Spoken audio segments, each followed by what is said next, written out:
یا رسول اللہ صلی اللہ علیہ وآلہ وسلم، آپ مداخلت کیوں نہیں فرماتے؟ ایک ترک مسلمان مسجد نبوی شریف کے احاطے میں کھڑے ہو کر اپنا آنکھوں دیکھا واقعہ یوں بیان کرتا ہے: میں مسجد نبوی میں کھڑا دیکھ رہا تھا کہ 4 پولیس والے کسی کا انتظار کر رہے ہیں۔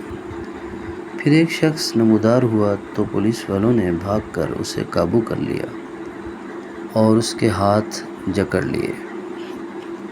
نوجوان نے کہا، مجھے دعا اور توسل کی اجازت دے دو، میری بات سن لو، میں کوئی بھکاری نہیں ہوں، نہ چور ہوں۔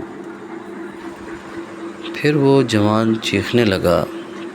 میں نے اسے دیکھا تو ایسے لگا جیسے میں اسے جانتا ہوں۔ میں بتاتا ہوں کہ میں نے اسے کیسے پہچانا۔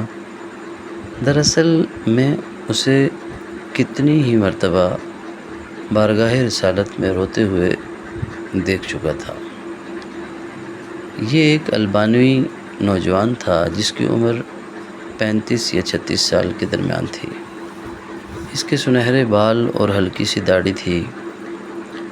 میں نے پولیس والوں سے کہا، اس کا کوئی جرم نہیں ہے تو تم اس کے ساتھ ایسا کیوں کر رہے ہو؟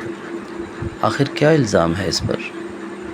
انہوں نے کہا، تو پیچھے ہٹ جا، اس معاملے میں بولنے کا تجھے کوئی حق نہیں۔ لیکن میں نے پھر سے کہا، آخر اس کا تمہارے ساتھ کیا مسئلہ ہے؟ کیا اس نے کوئی چوری کی ہے؟ انہوں نے کہا، یہ بندہ 6 سال سے ادھر مدینہ شریف میں رہ رہا ہے، لیکن اس کا یہ قیام غیر قانونی ہے۔ ہم اسے پکڑ کر واپس اس کے ملک بھیجنا چاہتے ہیں، لیکن وہ ہر بار ایک ہی چال سے بھاگ جاتا ہے اور جا کر روضہ رسول صلی اللہ علیہ وسلم میں پناہ لے لیتا ہے۔ ہم ادب کی وجہ سے اندر جا کر گرفتار نہیں کرنا چاہتے۔ میں نے پوچھا، تو اب اس کے ساتھ کیا کرو گے؟ کہنے لگا، ہم اسے پکڑ کر جہاز پر بٹھائیں گے اور واپس البانیہ بھیج دیں گے۔ نوجوان مسلسل روئے جا رہا تھا اور کہہ رہا تھا، کیا ہو جائے گا اگر تم مجھے چھوڑ دو گے تو؟ دیکھو، میں کوئی چور نہیں ہوں، میں کسی سے بھیک بھی نہیں مانگتا، میں تو ادھر بس محبت رسول صلی اللہ علیہ وسلم میں رہ رہا ہوں۔ پولیس والوں نے کہا، نہیں، ایسا جائز نہیں۔ نوجوان نے کہا، اچھا، مجھے ذرا آرام سے رسول اللہ صلی اللہ علیہ وسلم سے ایک عرض کر لینے دو۔ پھر نوجوان نے اپنا منہ گنبد خضرا کی طرف کر لیا۔ پولیس والوں نے کہا، چل کہہ جو کہنا ہے۔ تو نوجوان نے گنبد خضرا کی طرف دیکھا اور جو کچھ عربی میں کہا میں نے سمجھ لیا۔ وہ نوجوان کہہ رہا تھا، یا رسول اللہ صلی اللہ علیہ وسلم، کیا ہمارے درمیان اتفاق نہیں ہوا تھا؟ کیا میں نے اپنے ماں باپ کو نہیں چھوڑا؟ کیا اپنی دکان بند کر کے اپنا گھر بار نہیں چھوڑا اور یہ عہد کر کے یہاں نہیں آیا تھا کہ آپ کے جوار رحمت میں رہا کروں گا؟ حضور، اب دیکھ لیجئے، یہ مجھے ایسا کرنے سے منع کر رہے ہیں۔ یا رسول اللہ صلی اللہ علیہ وآلہ وسلم، یا رسول اللہ صلی اللہ علیہ وآلہ وسلم، آپ مداخلت کیوں نہیں فرماتے؟ یا رسول اللہ صلی اللہ علیہ وسلم، آپ مداخلت کیوں نہیں فرماتے؟ اتنے میں نوجوان بے حال ہونے لگا تو پولیس والوں نے ذرا ڈھیل دی اور نوجوان نیچے گر گیا۔ ایک پولیس والے نے اسے ٹھڈا مارتے ہوئے کہا، او دھوکے باز، اٹھ!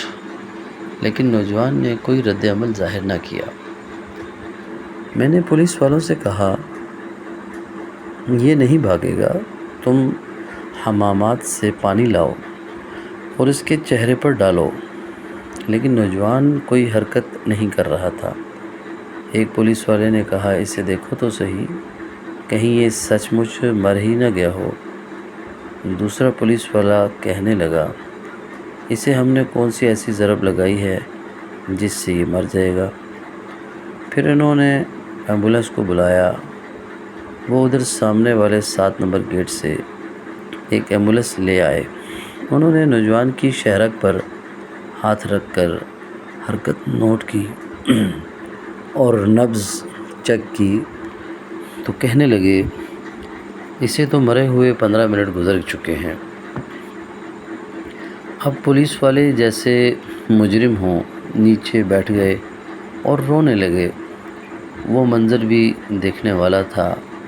ان میں سے ایک تو اپنے دونوں زانوں پر ہاتھ مارتے ہوئے کہتا تھا، ہائے ہمارے ہاتھ کیوں نہ ٹوٹ گئے، کاش ہمیں معلوم ہوتا کہ اسے رسول اللہ صلی اللہ علیہ وسلم سے اتنی شدید محبت ہے، ہائے ہمارے ہاتھ کیوں نہ ٹوٹ گئے۔ اس کے بعد ایمبولینس والوں نے اسے وہاں سے اٹھا لیا اور جنت البقیع کی طرف تجہیز و تکفین والے حصے میں لے گئے۔ غسل کے وقت میں بھی وہی موجود تھا۔ میں انہیں کہتا تھا، مجھے بھی ہاتھ لگانے دو، مجھے بھی اس کی چارپائی کو اٹھانے دو۔ جب جنازہ تیار ہو کر نماز کے لیے جانے لگا تو پولیس والوں نے مجھے کہا، ہم نے جتنا گناہ اٹھایا ہے بس اتنا کافی ہے، ہم نے جتنا گناہ کمایا ہے بس اتنا کافی ہے، اسے ہمارے سوا اور کوئی نہیں اٹھائے گا، شاید اسی طرح ہمیں آخرت میں کچھ رعایت مل جائے۔ میرے سامنے ہی وہ نوجوان بار بار کہہ رہا تھا کہ یا رسول اللہ آپ مداخلت کیوں نہیں فرما رہے۔ دیکھا رسول اللہ صلی اللہ علیہ وسلم نے مداخلت فرما دی اور ملک الموت نے اپنا فریضہ ادا کر کے اسے آپ تک ہمیشہ کے لیے پہنچا دیا۔ اللہ ہمیں بھی اپنے حبیب صلی اللہ علیہ وسلم کی ویسی ہی محبت عطا فرمائے، آمین ثم آمین یا رب العالمین، جیسی اس البانی نوجوان کو عطا فرمائی تھی۔